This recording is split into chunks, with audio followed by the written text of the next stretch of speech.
the German economic model was going to collapse. Japanese have been adopting a lot of policies designed to help them get by with less labor and less consumption, as well as increase the birth rate. Serbia never moved on. So even with the Russians under Putin going from win to win in terms of global policy and generating a lot of income from oil,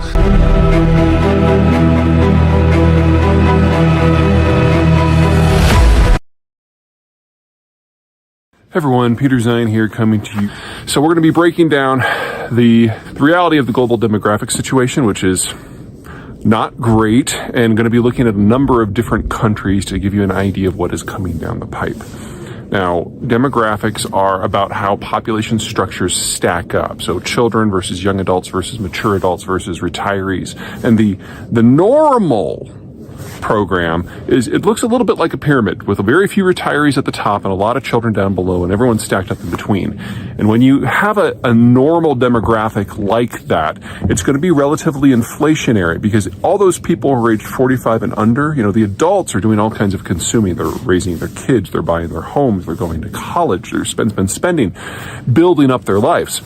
And then, of course, anyone who's under 18 is a net beneficiary of that, and that costs money too, to feed and clothe and educate children. So that is where most of the economic activity in most society comes from, people aged 45 and under. Now, once you get to roughly age 40, 42, 65, the kids are moving out, the house has been paid down, and you're in the process of preparing for your retirement. And so your expenses might not be all that much, because usually your last kid leaves by the time you're 50, and your house is paid down by the time you're 55, and you're saving for retirement, and your income is the highest it will ever be. And in that sort of environment, you're not consuming very much, but you have, lots of money. And that's a different economic model because you literally have decades of experience behind you. You're a very productive worker, but at the end of the day, you're not buying all that much. So all of that money goes into the system. This is the bond market. This is the stock market. This is international investment. This is what drives the investment side of the consumption and investment equation. And then after you turn 65, you retire. You liquidate all of your savings. You go into very boring investments.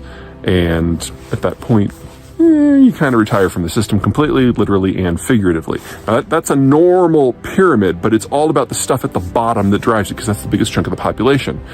Well, what we have seen in the days of industrialization and urbanization, especially after World War II, is child mortality has dropped almost to zero. It used to be that upwards of half of all kids died before age 5. Now it's very, very few at all. At the same time that health has improved, and so people are living longer. And so this pyramid, as the children have survived and people have lived longer, it's opened up and it's become kind of a chimney. And for most modern economic systems, this has been what has defined us for the last 70 years. And in that sort of environment, it's a very different system. So in a chimneyed economic model, you have about the same number of children versus young adults versus mature adults. And that gives you a balanced economic structure that we're all familiar with because it's all what we've been living through, but historically speaking, it's relatively atypical. So inflation is broadly under control because there are still a lot of young people, but they're not the dominant group. And there's a lot of capital because you've got all those mature workers up top, but it's not like it's distortionary. So you don't get a lot of bubbles, you don't get a lot of inflation, you've got a balance between consumption and production, and we think of this as normal. It's not. It's just a moment in time because we keep aging. As the birth rate keeps dropping, the bottom starts to narrow. And as lifespans keep expanding, that top gets wider and wider, and eventually we get an inverted pyramid. And what we're seeing in a lot of places like in East Asia and Europe is this is now their dominant pattern, where you've got more people in their 50s and their 40s and their 30s and their 20s and their teens. And in that sort of environment, things get kind of weird. Because when you run out of people below age 40, a lot of that consumption simply goes away.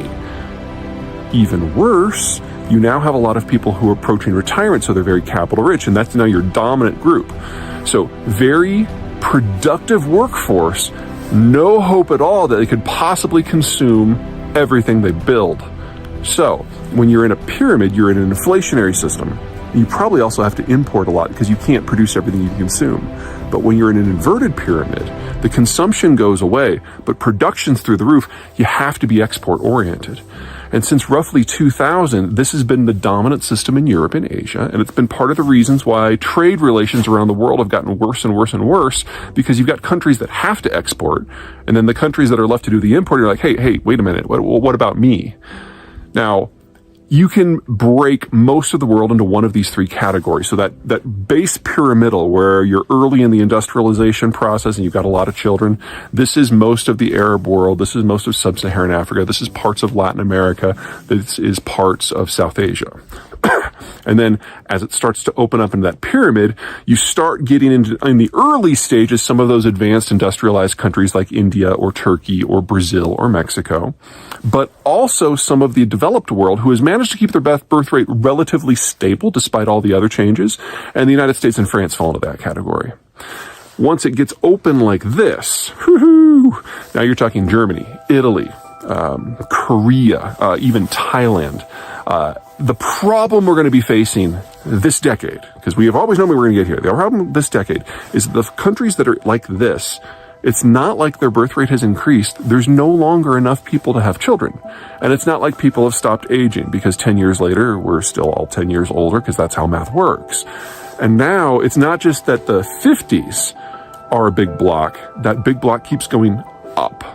And we now move into the 60s. And so what we're looking at across the world, advanced and developing countries, is the top bit is now moving into retirement. And we do not have an economic model for what a system looks like where there's no consumption or production or investment. And some of the biggest countries in the world hit that category in the next 8 years. Now, if you want to avoid this sort of future, there are really only two things you can do. Number one, you can get your birth rate back up.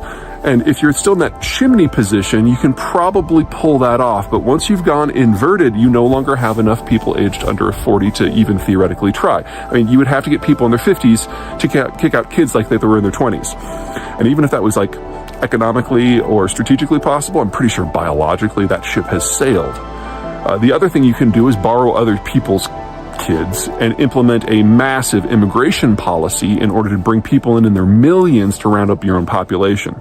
Now, there are some ways that you can make that work. A lot of the settler societies, it's the United States, Australia, New Zealand, Canada, have found ways to make that work. Every country deals with their demographic situation in their own way, and Canada has addressed it since the beginning of the country, really, by having an open-door immigration policy that has broad support across the political spectrum. Now, that has worked fairly well until now, but there are a couple of characteristics about migrants that end up in Canada versus those that come to other destinations.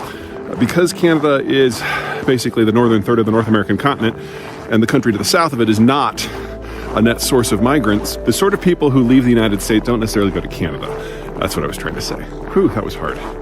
Anyway, what that means is the sorts of people who come to Canada don't walk there. They tend to fly, and so they are further along in their lives when they make the trip. They tend to be in their 30s and even 40s, which means they don't have as much time to pay into the system before they retire. So the net financial benefits to the Canadian state from this sort of migration are a little bit more limited than you would have in, say, Europe or the United States.